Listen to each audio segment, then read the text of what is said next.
আসসালামু আলাইকুম বন্ধুরা, বাঙালি কন্যা চ্যানেলের একটি মিষ্টি ব্লগে তোমাদের অনেক অনেক স্বাগত। আশা করি আল্লাহর রহমতে তোমরা বেশ ভালো আছো, আর আমিও কিন্তু বেশ ভালো আছি।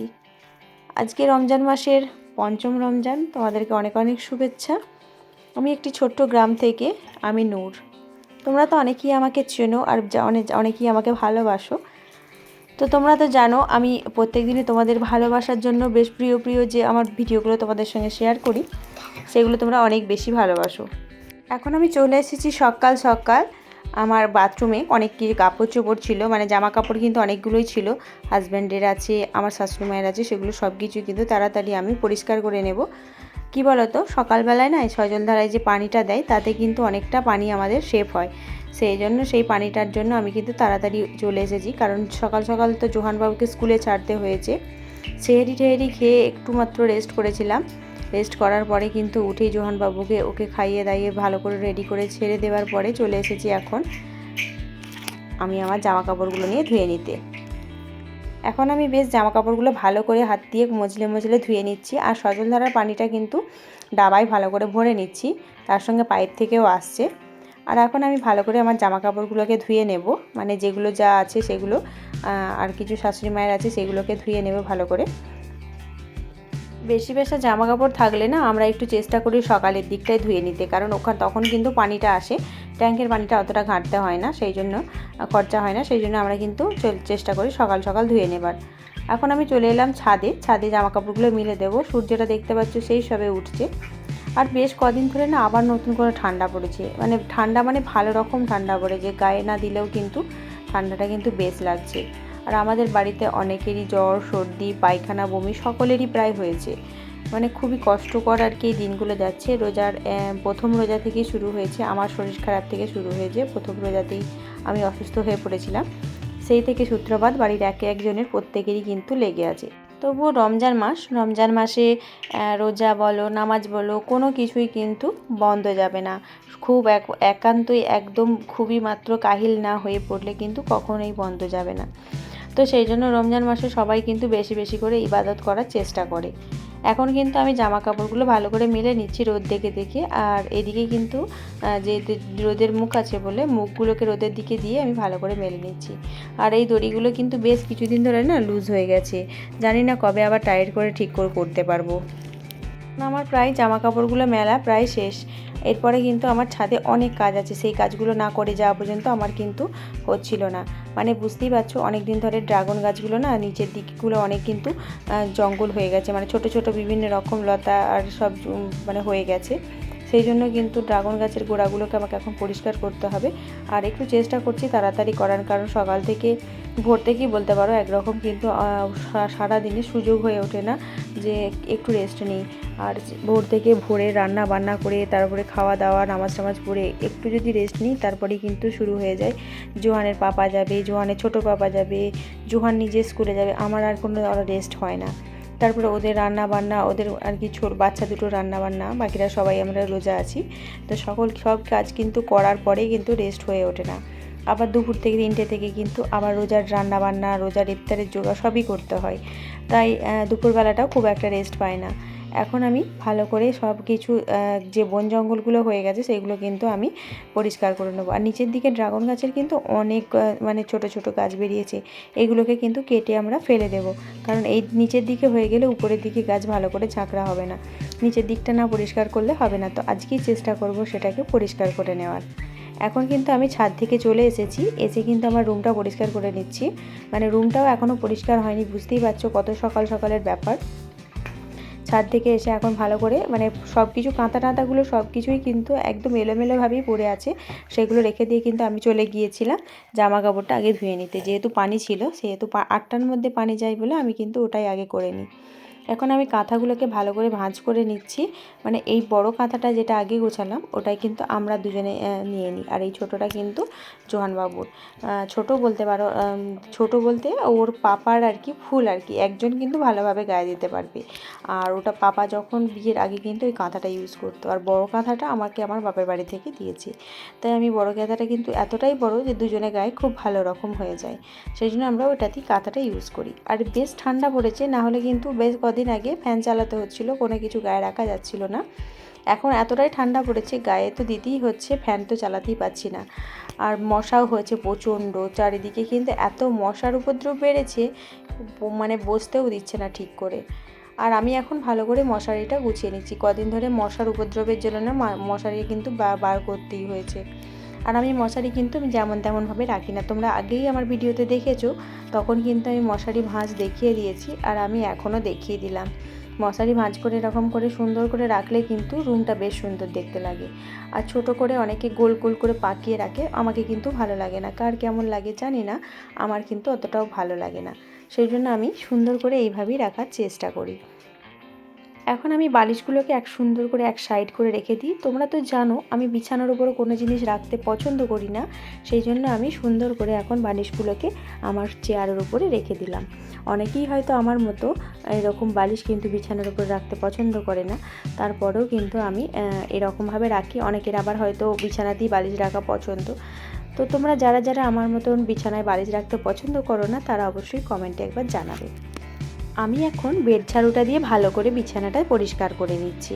আর ওই সাইডে না দেখতে পাচ্ছ, এদিকে না জোহানবাবু চাদর ধরে ধরে বিছানার চাদর ধরে ধরে উঠে উঠে বিছানার চাদরগুলোকে এদিকে মানে নামিয়ে দিয়েছে, তাই ওদিকটা একটু ঠিক করছিলাম। এখন আমি চলে এসেছি ভালো করে গোটা ঘরগুলোকে ঝাড়ু দিয়ে নিতে, যেহেতু সকালের বাসি ঘর এখনও ঝাঁট পড়েনি, সেহেতু বাসি ঘরটাকে ভালো করে ঝাঁট দিয়ে নিচ্ছি। আর অনেকেই প্রায় উঠে পড়েছে, মানে এখন এইমাত্র জাস্ট উঠলো, আমার এত কাজ টাজ হয়ে যাবার পর সবাই কিন্তু আস্তে আস্তে উঠছে। আর আমার শাশুড়ি মায়ের কয়েকদিন থেকে শরীর খারাপ, মানে প্রচণ্ড কাশি হচ্ছে, জানি না কাশিটা কেন হচ্ছে। তো কাশির আগেও হচ্ছিল, এখন কিছুদিন আগে বন্ধ হয়েছিল, আবার শুরু হয়েছে।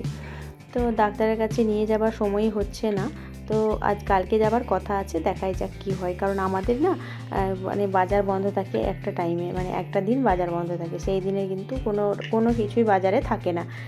তো এখন আমি ভালো করে আমার রুমটা পরিষ্কার করে নিয়েছি, রুম থেকে ময়লাগুলোকে বের করে নিচ্ছি, তারপরে কিন্তু আমি পুরো বাড়ি ঘর দোরগুলোকে ভালো করে পরিষ্কার করে নেব।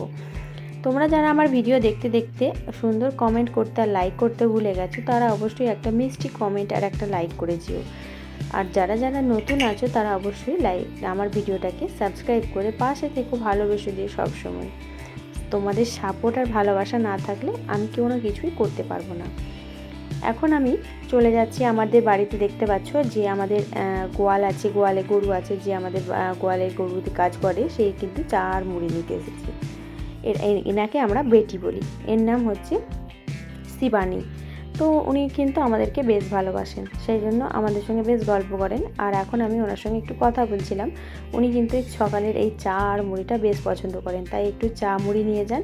আর ওনাকে কিন্তু মাসে পয়সা দেওয়া হয়। তো উনি বয়স হয়েছেন ওনার, তা ওনার যে হাজব্যান্ড ছিলেন তিনিও কিন্তু হঠাৎ করে আমাদের এখানে কাজ করতে এসেছিলো, এসে বাড়িতে একটা কি ভুল ওষুধ খেয়ে এসে ওইখানে এসে শরীর খারাপ হয়ে গেছিলো। শরীর খারাপ হয়ে যাওয়ার পরে প্রায় 2 মাস পর উনি মারা যান। এখন উনি একা, ওনার একটাই মাত্র মেয়ে, ওনার মেয়ের বিয়ে হয়ে গেছে, ওনার ছেলে নেই, তাই আমাদের বাড়ির ছেলেগুলোকে উনি ছেলে হিসেবেই মনে করেন, আর আমরা ওনাকে বেশ ভালোবাসি, তাই উনি আমাদের কাছে আসতে বেশ পছন্দ করেন। এখন আমি বাড়িঘর দুটোগুলো ভালো করে পরিষ্কার করে নিয়েছি, এখন আমি বাইরেটাও ভালো করে ঝাঁটিয়ে নিচ্ছি। বাইরেটা যেহেতু আমাদের লাল রং আছে, মানে লাল শান করা আছে, সেহেতু এখানটাও ভালো করে পরিষ্কার করে নিচ্ছি। আজকে কিন্তু অনেক চাপ আছে, মানে শুধুমাত্র বাড়ির কাজ নয়, বাইরেও কিছু কাজ আছে, সেই কাজগুলোকে করতে হবে। কতটা একা হাতে পারবো জানি না, তো চেষ্টা করছি। এখন আমি চলে এসেছি রান্নাঘরে ভোরের দিকে রান্নাবান্না করে সব কিছু এরকমভাবে ফেলে রেখে দিয়ে চলে গিয়েছিলাম, তাই এখন আমি সুন্দর করে পরিষ্কার করে নিচ্ছি। তখন কিন্তু আর সময় হয় না, মানে একটা টাইম থাকে, তো ফজরের আজানের আগে কিন্তু আমাদেরকে খেয়ে নিতে হবে। সেই টাইমের মধ্যে যদি না খাওয়া হয় তাহলে কিন্তু আর সেহরি খাওয়া যাবে না, রোজা রাখতে পারবো না। তাই সেহরি রান্নাবান্না সমস্ত করে নিয়ে কিন্তু আর মোছামুছি বা কাজ করার সময় হয় না, সেই জন্য আর কি সব কিছু ফেলে রেখে দিয়ে চলে যায়। সেহরিতে আমাদের কেউ ভাত খায়, ভাত তরকারি হয়, কেউ দুধ ভাত খায়, কেউ চা খায়, কেউ দুধ চা খায়, কেউ নাস্তা খায়, অনেক রকম আইটেম তৈরি করতে হয়, তাই একটু বেশ সকাল সকাল উঠতে হয়। প্রায় তুলতে পারো 2:45 উঠলে তাও কিন্তু টাইমের মধ্যে ম্যানেজ করতে হয়। এখন আমি এগুলোকে ভালো করে গ্যাসটা মুছে নিয়েছি, আর চলে যাব এখন ভালো করে পরিষ্কার করে ধুয়ে নিতে, তাই আমি এগুলোকে এখন সরিয়ে সাইড করে নিচ্ছি। আর এখানটা আমি ভালো করে ঝাঁটিয়ে নিচ্ছি, ঝাড় না দিয়ে দিলে না বেশ নোংরা লাগছিলো, তাই ভালো করে ঝাঁট দিয়ে পরিষ্কার করে নিচ্ছি। আর আমি ওখানে ধুতে বসার আগে কিন্তু এগুলো যদি করে রাখা হয় তাহলে তাড়াতাড়ি কিন্তু শুকিয়ে যাবে, সেই জন্য ঝাড় দিয়ে পরিষ্কার করে নিচ্ছি আমি। আর এদিকের এই কাগজগুলো কিসের জানো, যেগুলো আমি উনুন পাড়ে রাখলাম, সেগুলো হচ্ছে হলুদের প্যাকেট। ভোরবেলা যখন রান্না করতে এসেছিলাম তখন হলুদের প্যাকেটগুলোকে ছিঁড়ে হলুদটা ঢেলেছিলাম, সেই হলুদের প্যাকেটগুলো আবার রেখে দিলাম। কেন জানো, যখন আমি উনুন ধরাবো না ওই হলুদের প্যাকেটটা কাজে লাগবে, সেই জন্য আমি হলুদের প্যাকেটটা রেখে দিলাম। এখন আমি ভালো করে ঝাঁটগুলো দিয়ে নিচ্ছি। আর আমাদের উনুনটা তো তোমরা দেখেইছো, আমরা উনুন পাড় বা রান্নাঘর, যেখানে আমরা থাকি মানে রান্না করি, সব কিছুই তোমাদের সঙ্গে আমি শেয়ার করেছি। তো আমাদের রান্নাঘরটা বেশ বড়, তবে বলতে পারো মডিউলার কিচেন নয়, এটাই কিন্তু আমার কাছে মডিউলার কিচেন। এখন আমি এই লাঠিটা দিয়ে ভালো করে মুছে নেব। তাই জন্য আমি ভালো করে এই যে লাঠিটা দেখতে পাচ্ছ, এটা কিন্তু একটা শ্যাম্পুর বোতল দিয়ে করা, তোমাদেরকে তো আমি আগেই বলেছি। এখন আমি ভালো করে লাঠিটা দিয়ে মুছে নেব। তাই আমি এখানটা পরিষ্কার করে ঝাড় দিয়ে নিয়েছিলাম, আর এটাকে কিন্তু এখন সুন্দর করে করে নিচ্ছি। এখন আমি এখানটা দিয়ে মুছে নিচ্ছি ভালো করে, আর ভিতর দিয়ে যেগুলো যা রয়েছে সেগুলো সরিয়ে সরিয়ে ঠিক করে মুছে নিচ্ছি। আর এই মোছাটা হয়ে গেলে কি বলো তো, আমি যখন বসে মাজা ধোয়া করে নেব তখন কিন্তু এটা শুকিয়ে যাবে, তখন ওই দিকে যেতে কোনো অসুবিধা হবে না। আর সঙ্গে সঙ্গে মোছার পরে কিন্তু ওই দিকে গেলে একটা দাগ হয়ে যায়, ওটা আমার খুব অস্বস্তি লাগে। তো এখন আমি দেখো বাইরে এসেছি, তোমাদেরকে বললাম বাইরে কাজ আছে, বাইরে এসেছি। বাইরে দেখতে পাচ্ছ এখানে আমাদের সর্ষে এসেছে, সর্ষেগুলো না এই হপার মেশিনে ঝাড়তে এসেছে। তাই সবাই এসে দাঁড়িয়ে দেখছি কী রকমভাবে হয়। তো এখন আমিও এসেছি বাইরে। আর আমাদের এই সর্ষে শুঁটিগুলো আগে কি হতো, সেই মানে জোরে জোরে মেরে মেরে সেগুলোকে ভাঙা হতো। এখন কিন্তু এই মেশিনটা এসে খুব সুবিধা হয়েছে, কিন্তু এইরকমভাবে সম্ভব হচ্ছিল না। তাই এরকমভাবে করলে না গাছগুলো পুরো থাকে, আর এই হপার মেশিনে দিলে গাছগুলো পুরো কুচিয়ে যায়। তাতে কি হয়, রান্না করতেও কোনো অসুবিধা হয় না। আর আমরা কিন্তু এইসব চাষের জিনিসগুলোতে রান্নাবান্নাও করে নিই। কী করব বলো, যেভাবে হোক সংসারের তো আয়টাও বাড়াতে হবে না, যেভাবে হোক খরচা বাঁচিয়ে মানে বিভিন্ন দিক থেকে খরচা সেভ করতে হবে, সব কিছুই করতে হবে, তাই না? এখানে সব মেয়েরা কিন্তু কাজে এসেছে। এই মেশিনটার সঙ্গে কোনো ছেলে বলতে একমাত্র একাই, বাকি সব মেয়েরা এসেছে। ছেলে পাচ্ছিল না আমাদের, কিন্তু ওই জন্য আসছিল না, বলছিল লোক পাচ্ছি না, তো তোমরা লোক জোগাড় করো। কিন্তু আমাদের পক্ষে লোক জোগাড় করা সম্ভব হচ্ছিল না। তো যিনি গাড়ি নিয়ে এসেছেন উনি কিন্তু লোককে নিয়ে তবেই এসেছেন। আর এই হপার মেশিনে এত উঁচুতে যাচ্ছে, তোমাদের সঙ্গে আমি শেয়ার করছি। দেখো পুরো বট গাছটার অর্ধেকেরও বেশি চলে গেছে, মানে উঠছে ওপর দিকে। তোমাদেরকে দ্বারা আমি জুম করে দেখাই, এত বড় এত উঁচু হয়ে গেছে। এই দেখো মানে কোথায় যেয়ে ঠেকে যাচ্ছে, এই জায়গাগুলো কিন্তু ভর্তি হয়ে যাচ্ছে, আর পুরো সাদা হয়ে যাচ্ছে চারিদিকে। আর ও আমাদের পাশের বাড়ির একজনরাও ঝাড়বে বলে ও ছাদ থেকে তারা সর্ষেগুলো নামিয়ে নিচ্ছে। আমরাও এখানে কিন্তু দাঁড়িয়ে সবাই মিলে একটু দেখছি, কারণ যেগুলো যা আমাদেরকে একটু সাইড করে দিতে হচ্ছে, কাজে একটু হাত লাগাতে হচ্ছে। এই কাজগুলো করে যাবার পর কিন্তু বাড়ির কাজ আছে। এখন আমি ওখান থেকে চলে এসেছি। এখন চলে এসে এখানে কত বাসন কোসন আছে দেখতে পাচ্ছ, সেগুলোকে কিন্তু আমি এখন পরিষ্কার করে নেব। তো সেই জন্য আমি একটু সাইড করে নিচ্ছি, যেগুলো ধোয়া আছে সেগুলোকে একটু সাইড করে নিচ্ছি। এগুলোকে সুন্দর করে মাজা ধোয়া করে নেব। আর মাজবো কী দিয়ে বলো তো, সাবান আর ছাই দিয়ে, ছাই আর সাবান দিয়ে মাজবো। আর তোমাদেরকে না একটা কথা বলা হয়নি, একটা মানে জালি আছে, যে জালিটা দিয়ে বাসন কোসন মাজলে, সেই জালিটা কিন্তু খুব হালকা করে মাজলে কিন্তু তাড়াতাড়ি যে শক্ত জিনিস বলো, বসা জিনিস বলো, তাড়াতাড়ি উঠে যায়। হয়তো কোনো দিন না কোনো দিন তোমাদের সঙ্গে সেই জালিটা আমি শেয়ার করব। তোমরা যদি বলো অবশ্যই কমেন্টে জানাবে, তোমাদের যদি সেই জালটা দেখতে ইচ্ছা যায়। তো সেটা কোনো তারের নয়, কিন্তু অন্য রকম একটা জাল, সেটা বেশ ভালো। এখন আমি ভালো করে সমস্ত বাসন কোসনগুলো লোক দিয়ে ধুয়ে নেব তোমাদের সঙ্গে গল্প করতে করতে। তো চলো তোমাদের সঙ্গে এখন বেশ ভালো করে গল্প টল্প করাই যায়। তো জানো তো, যখন আমি প্রথম আমি রোজা রাখছিলাম, মানে যখন আমি শ্বশুরবাড়িতে এসে প্রথম রোজা রাখছিলাম, তখন আমাকে সবাই বলছিল, দেখো পুরো রোজা যদি কমপ্লিট করে না রাখতে পারো তাহলে তুমি ভেঙে ভেঙে রাখতে পারো, কোনো অসুবিধা নেই। ওনারা কিন্তু এই কথা বলেছিলেন, কিন্তু আমি সেটা করিনি, কারণ আমি সব রোজায় যেহেতু সম্ভব যতটা হয়েছে আর কি, ততটাই কিন্তু রেখেছি। আর আমাদের কিন্তু প্রত্যেক দিনের একটা ছাই আছে, সেই ছাই দিয়ে কিন্তু আমরা তুলে রেখেছি, সেই ছাই দিয়ে কিন্তু বাসন কোসনগুলো মাজা হয়। আর যে বাসন কোসনগুলো শুকিয়ে যায় সেগুলোকে না একটু পানি দিয়ে আগে ভিজিয়ে দিলে সেগুলো কিন্তু তাড়াতাড়ি মাজা হয়ে যায়। আবার ওই জালটা দিয়ে এখন তো খুবই সুবিধা হয়েছে, মানে দুধের যে হাঁড়িগুলো থাকে খুবই বসে যায়, সর বসে যায়। ভাতের হাঁড়িতে যখন ভাত খাওয়া দাওয়া হয়ে যায়, তারপরে কিন্তু হাঁড়িটা কিন্তু শুকনো হয়ে যায়। এইসব জিনিসগুলো ওই জালটা দিয়ে বেশ পরিষ্কার হয়ে যায়। এখন আমার মাজা ধোয়া কমপ্লিট হয়ে গেছে। এখন আমি চলে এসেছি দুধ ফোটাতে, আর দুধ ফোটাতেই কিন্তু আমি অন্য কাজ করে নেব। এখন আমি গ্যাস অন করে বসিয়ে দিয়েছি। আর এখানে মাজা ধোয়া জিনিসগুলোকে কিন্তু এখন সরিয়ে নেব, আর তার সঙ্গে পরিষ্কার করে নেবো। যেখানটায় বসে করছিলাম সেখানে কিন্তু বেশ পানি জমে আছে, তাই কিন্তু সেখানটা আমি পরিষ্কার করে নিচ্ছি। এখন আমি এই লাঠি বাঁধা ঝাঁটা দিয়েই পরিষ্কার করলাম, যেহেতু হাতের কাছে কিছু পাচ্ছিলাম না তাই ওটা দিয়েই পরিষ্কার করলাম। দেখাই যাক দুধটা কত দেরি আছে, তাই আমি একটু বসে একটু রেস্ট করছিলাম। মানে বুঝতেই পারছো সারাদিন কত কীরকমভাবে যায় আমাদের।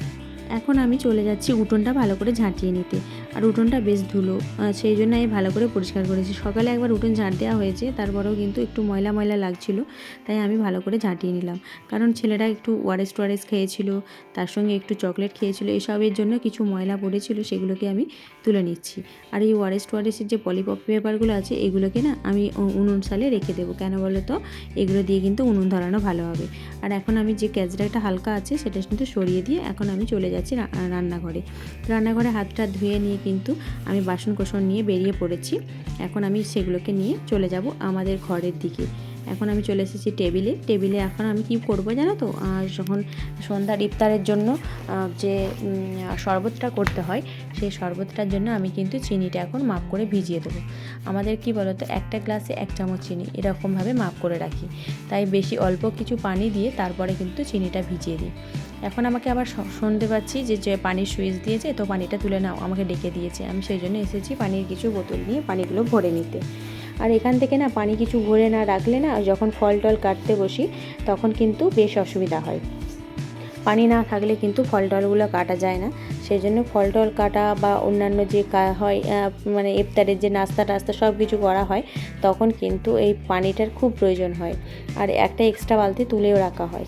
তখন আবার যখন বিকালে ইফতারের টাইমে কিন্তু আবার পানি তুলতে হয়। কেন বলো তো, একটু ঠান্ডা পানিটা সবাই খেতে পছন্দ করে, সেই জন্য ইফতারের টাইমে কিন্তু আবার পানিটা তুলে নিই। এখন আমি তুলে নিচ্ছি। আর তার সঙ্গে আমাদের পাশের বাড়ির একজনে এসেছে পানিটা তুলে নিতে, ওনার সেই চাচিমাও এসেছেন। তো আমি এখন তুলে নিয়ে সাইড হয়ে গেলে তবেই কিন্তু উনি তুলতে পারবেন। আর আমাদের এখানে ব্ল্যাঙ্কেট ধুয়ে কিন্তু এখন পানি ঝরতে দেওয়া আছে। দেখতেই পাচ্ছ একটা ঝোড়াতে ব্ল্যাঙ্কেট ধুয়ে রাখা আছে। সেই ব্ল্যাঙ্কেটটা কিন্তু আমার কাকিমায়েদের ব্ল্যাঙ্কেট ধুয়ে রেখে দিয়েছে। তো আমরা এইভাবেই কিন্তু বাড়িতে ব্ল্যাঙ্কেটগুলো পরিষ্কার করে নিই, আর না ধুয়ে রাখলে আমাদের ভীষণ অস্বস্তি বোধ হয়। এখন আমি চলে এসেছি, সেই পানিটা ঠিক করে রেখে গিয়েছিলাম, তাতে কিন্তু আমি চিনি দিয়ে নেব। তো আমরা এই চামচটার মতো 1 চামচ পুরোপুরি ভর্তি না দিয়ে অল্প অল্প করে দিচ্ছি, কেননা মিষ্টিটা একটু কম খাওয়ার চেষ্টা করছি, তাই অল্প অল্প করে চিনি দিয়ে এখন আমি রেখে দেব। তো যেটা পরিমাণ মতো দিয়ে তারপরে কিন্তু আমি অল্প করে গুলিয়ে নিয়ে তারপরে আমি ফ্রিজে ভরে দেবো। একটু যখন বিকাল হয়ে যাবে তারপরে ফ্রিজ থেকে বাইর করে দেবো। এইভাবেই কিন্তু আমাদের সারাদিন চলতে থাকে। আজকের মতো এই পর্যন্ত। খোদা হাফেজ।